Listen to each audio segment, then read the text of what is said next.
Dry Top, Silver Waste, and so I think we're really just trying to pull in the best of everything. And one thing that we found worked really well, in terms of Dry Top and Silver Waste was the map-wide objective.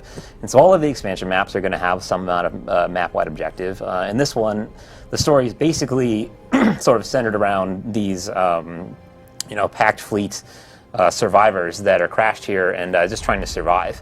And so what that entails is, striking out during the day, capturing a bunch of landmass, capturing key objectives, and then basically getting ready for nighttime. And what happens at nighttime is just bad news. Mordred's going to come out again in force and just try to take everything back. And in numbers, yeah. And so a lot of what you'll be doing during the daytime is, capturing different areas, and sort of the more, progress you make during the day, the better chances of surviving at night you have. I want to point out the scariness that this is the good version of what's happening here. I mean, this is the good stuff. Yeah, this is actually the safe state of the map with the giant birds or reptiles flying around in the sky. So I'm frightened. Yeah. As for map-wide objectives, I mean, it's something that we've seen work pretty well. And if you compare it to say like Queensdale, where say maybe about half the events were kind of themed with the theme of Queensdale, which is humans versus centaurs. Our new maps, we're trying to focus. Almost everything you do is based upon the map-wide objective. In this case, surviving versus Mordred, gathering all the survivors, and then which leads to outposts. Yeah, and it gives a good player solidarity. Everybody's working toward the same thing. You're all there. Yeah. Yeah. And so while everybody on the map is sort of focused towards this one goal, you're going to find different areas of the map are sort of represented by different kind of sub-factions or different kinds of characters. And so on this map, in particular, we're looking at a small area that's controlled by Larenthir, and that's sort of represented by what we're calling an outpost, which is basically sort of a reimagined meta event. And so what all that really means is that we have centralized locations in the expansion where there's going to be content, and then when you look on the map, you'll be able to see, hey, that outpost. There's a number of outposts on these maps. This one is sort of unclaimed yet. This one is claimed but not fully completed, and so you'll know exactly where you need to go to find the content, which really sort of brings home the dynamic event system in terms of just getting people to go where they need to be. Another thing that Outpost does is that it gives players a little bit more permanence to and agency to securing and unlocking areas of the map. Yeah. If you claim an outpost, you could control that area for well over an hour. Yeah. And compare that to Queensdale, where you clean up the garrison and the centaurs come back 10 minutes later. Yeah, I mean, the sort of nature of dynamic content in Guild Wars 2 is such that, there's always sort of a back and forth and ebb and flow of world state. I think what Outposts do is they sort of help you realize what those changes are. And so when you do something in the expansion like, hey, let's help Larenthir recontest this area, that's sort of driven home through the Outpost UI, and you can see those changes happen. And then as you become familiar with the Outpost and all the states that it can be in, you know exactly how to sort of pursue those objectives, when you come back and replay it. And then what we're trying to do is, give a lot of sort of variety within the outpost, and so things can break a different way, that kind of stuff. I mean, all the outposts help the map-wide objective, similarly to how all the forts in Silver Waste did.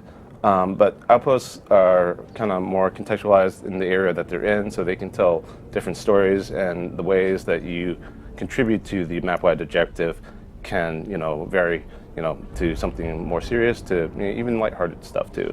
But we're trying to have a greater theming and agency for the player to affect the world. So it's not just cap it and walk away and forget about it. There's a lot more to do once. Yeah, absolutely. And then the other thing that we're really trying to drive home with Outposts is keep the character cast very important. So whereas I think you meet a lot of characters in the base game, in the open world who are they're kind of similar to each other, or they sort of represent the same type of character. And so what we've done is we've really focused in on telling smaller stories with a smaller cast of characters, and those characters sort of persist throughout the story. And so what that translates to is essentially long event chains or webs where you see the same characters over and over again, and you learn them and their personalities.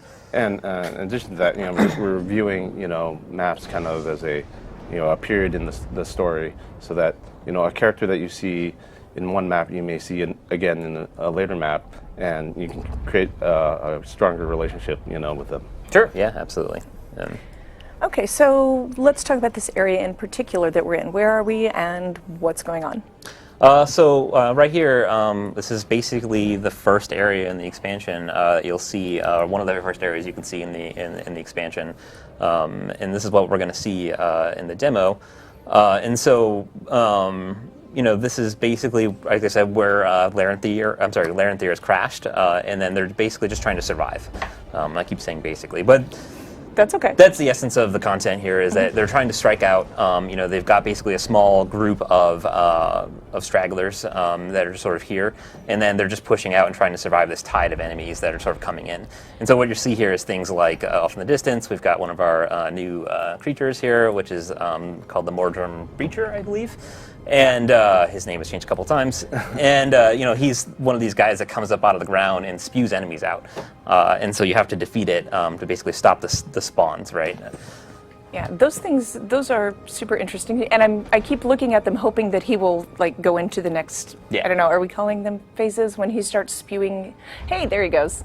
Yep, they're definitely out and about and active and doing stuff. And so if we hop up here a little bit, and I'll give you guys a small let's take a look at sneak him. peek. What's going on up here? So right now we've got it's actually kind of got gross, Larenthir the Wild, cool. and they're bigger than they look right now. Yeah, he's got his little very group far of away. he's got his little group of Pale Reavers. Pale Reavers here, and he's recognized that the commander of the pack just showed up. He's ready to help. And so we're like, heck yeah, let's do this. And so these guys are going to be up here, and they're going to be sniping, basically. These are high-powered snipers up here, and so they're taking out stuff. And so one of the things you can do here is you have the opportunity to help them out and do some high-powered sniping shots of your own. So it's pretty neat. And then if you go down there and fight these breachers, these guys will be up here covering you. Other players will be up here covering you. So we're trying to focus a little bit on more cooperative objectives and just different ways to play the game. Yeah, one thing you didn't really touch upon is in Outposts, there's several levels that you can help, advance them, and at each level you'll get different benefits. It could be a waypoint, services, could be unlocking new events and adventure. Yeah. And then as you do these new things, you can advance it again and upgrade those. Have more NPC interactions. Yeah, that's actually the concept behind Outpost, is that we want to basically give you a place where you can look and see what impact on the world am I actually having here. And so one of the things that occurs here is you'll unlock a waypoint after you progress a certain amount. You'll also unlock adventures, which will be the next thing we talk about. You'll unlock services, vendors, that kind of thing. Sorry. Yeah. Maybe some resource farms. A lot of things we used to actually do in the base game, but we didn't really have a good way to message that to the player. And so sometimes that stuff can just get lost. Right. And so now we're sort of reinforcing it through this stronger UI element and also just story structure. Yeah. Right. All right, so I'm going to get past my disappointment that we didn't get to see him spit his green bile all over the place. Him spit the green bile? I'm sorry. That's okay. Right. I can wait on the green bile. I feel like somehow I will go on. But you did mention adventures, and this is my favorite part, so I'm kind of eager to get to that. Let's go ahead and take a look, because earlier we had the giant gold shiny, and I started getting really, really excited to show this. You should have saw how excited she was. It wasn't that funny, but I did get a little high-pitched about playing through this. It was really, really fun. Oh gosh, there I go again. So you were talking about adventures. We talked a little bit about it in the news post on Wednesday. I'll go ahead and let you run in that direction, and we can talk about how you access them, so you guys can get a little head start on how you get in there. Sure. Yeah. So adventures are going to be found on the map. They have their own icon, which is kind of under my character here. They're sort of, they're analogous to other map objectives that we have, like POIs or vistas, except that this one, you go there and you have to do a thing. And so it's a little bit like a Renowned Heart. I think this is sort of an evolution of the Renowned Heart. Given that the base game is full of Renowned Hearts that sort of help you level and tell you where to go, Adventures is sort of the other side of that, where you've gotten to the end of the game and you're sort of mastering things. And now what we're going to do, instead of giving you sort of kind of a leveling objective, we're going to give you a challenge, right? And so all adventures are sort of meant to be challenging experiences, in the sense that they're actually going to require you to really sort of change the way you play or play well, and they're all going to be littered throughout the map. And so anything could be an adventure, really. We talked about, we have a ton of ideas for these. We are trying to bring back some of the activities that we talked about before launch, maybe a shooting gallery or something like that along the way. But we also have things like jumping puzzles and races, or.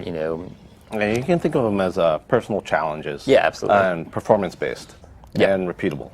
Yeah, and the cool thing about adventures is that we're going to be trying to hook these up to leaderboards for your friends and your guild members, so you can try to one-up each other, and get really excited about that kind of stuff.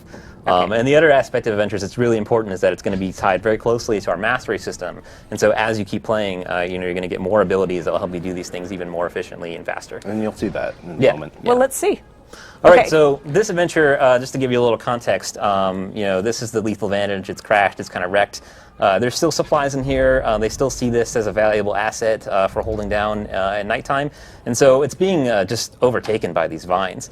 And so Tactician Smokeshot here believes that he's got a plan, which he's just going to burn all these vines out, with flamethrowers. And so when you interact with this adventure, he's going to kind of give you a brief overview of what he wants you to do, and then you can accept. And so once you accept, you get some new UI up here that's similar to events and tells you exactly what you need to be doing. And then you just kind of run around completing the objective, which in this case is to, flame out a bunch of vines. And so you're going to meet some resistance along the way. And this sort of works a little bit like a Renowned Heart. A lot of these objectives are going to be instanced, to you, so that, there's no sniping each other out or, stealing resources from each other. It's kind of like the way the gathering nodes work. Yeah, exactly, like gathering nodes. Everybody gets their own. And then we're going to try to get through here. And so this one particular requires a certain number of vines to be torched to win. And then once you've torched that many, you can just keep also going and see how many you can get within the time limit here. And so, this is just kind of an introductory run-around romp. So can you do the number 2 skill and kind of... Yeah. That was my favorite thing, so I'm... So there are just vines. This ship is all absolutely littered with vines growing all over the place. And so there's a couple of skills on your bar here. One is just a sort of jet to sort of melt everything. And then this one is a targeted blast, so you can sort of get these high areas and scorch out these vines. And so getting a really high score at this adventure is going to involve two things. One, it's going to be being a little quick. And then the other thing is going to be knowing and learning where all these things actually come out at, so you can target them around. And then also avoiding these trolls, which are doing their best to get me gone here. So I was playing with this last night. The trolls were not in there. Oh, yeah. First time you... Yeah. Well, here at ArenaNet, we do a little bit of iteration, and just a little. Yeah, I may or may not have called you a few names, because the first time you showed this to me, there was nothing that wanted to hurt me. Yeah, most adventures are going to have some amount of tension, hopefully something that's outside of just the time limit. Yeah, there was tension. I was very tense. I am just barely going to get 50 here up, and we lost the game there. So. Welcome to game development. Yeah, welcome to game development. Yeah, we are actually working on this expansion. Is the thing here. Yep. Okay, so that was what I got for winning. It was that was what you got. That's the worst. We should maybe work on the prize for winning, because that's the worst prize I have ever seen. That lets me know that I need to make it harder. So when no. Okay, but seriously, you guys, this is ridiculously fun. I was having so much fun the first time they had me play through this. It's available at pretty soon after you unlock this first. This is the first map in Heart of Thorns, and it's available pretty quick after you unlock the map, right? Yep. So once we get Larenthir and his Pale Reavers to a state where the area is relatively safe, they can start working on this objective, and so that's when this thing is going to open up, and they're going to say, "Hey, good news! We staked a claim in this area. Now let's focus on the next thing, which is going to be this adventure here." And so. Another quick cool thing to call out about adventures is that because they're sort of meant to be a little challenging, we really as approachable as possible. And so if you fail this thing, or if you get to a state where you decided that you'd like to restart, all you have to do is hit this little X, and then basically the whole thing will just kind of end, and you'll get a second chance. So it's not like, okay, I have to run all the way back to the marker. Right, exactly. So let's say we had a jumping puzzle in which you were to say, go collect, I don't know, a bunch of objects, and you fell off, right? Rather than killing you and then making you go back to a waypoint and then run back to the start of the jumping puzzle, you would just be able to, say, yeah, I'd like to restart, and then we'd put you back where you need to be, and you could start over. I'm a really bad jumper, so I have like reflexive anger at the thought of falling off of a jumping puzzle. I'm just sitting over here going, yeah. Adventures is, the repeatable nature, and we're trying to make the maps really replayable in a variety of ways. Outposts, they can be unlocked in the map cycle for the map-wide objective. Adventures. We want to create content that's very deep and dense, and so we've been focusing on fewer maps for this, but every map it has a lot of content. yeah, I really, really enjoyed this one. So if you are really excited about playing through this one, this is part of the demo that is going to be available at PAX East. If you are going to PAX East, you can get your hands on this in just a few weeks. Yeah. Go to PAX East, That's see right. if you can beat my top score, which is somewhere around 90. Yeah. Yeah. That's through the gauntlet down You're there. just unbelievably smug right now. Because you know what I'm going to be doing tonight, right? Yes. Yes. That's why you did that. The gauntlet PAX has East been is March thrown 6th through down. 8th. Yeah, you really did. No, you're I'll not. give you 2 pointers. You're not even a little bit sorry. Also, if you're like me and you've unlocked cool masteries, That's right. you can do a little better. But we won't talk about that today. So Actually, you know what? We should talk about masteries for just a second. You guys probably want to hear about masteries, but we are kind of running out of time and we need to wrap it up. And I'm mad at you too. So. But I know you guys are really excited about Heart of Thorns. So here's what we're going to do is have a bonus episode of Points of Interest next Wednesday, February 11th. wow. Not with you. I'm not mad at you. I'm really excited that you came today. And I'm really excited that you showed me this adventure because it's so much fun. But we are going to bring our expansion systems designer, Dave Webb, and our expansion content designer, Nellie Hughes, on next Wednesday for an extra episode of POI. It starts next Wednesday, the same time as it always starts, noon Pacific time. We're going to talk about masteries, and we're going to show off some more gameplay, maybe some gliding and some mushroom jumping. So you guys need to tune in for that one too, for some more gameplay.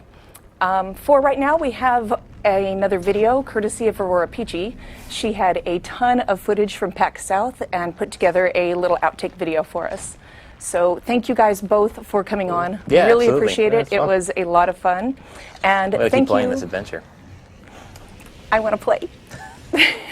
Thank you for the video, Aurora. And we are going to watch this video and then have Hugh on for PvP 101. And we'll see you in the Heart of Maguma.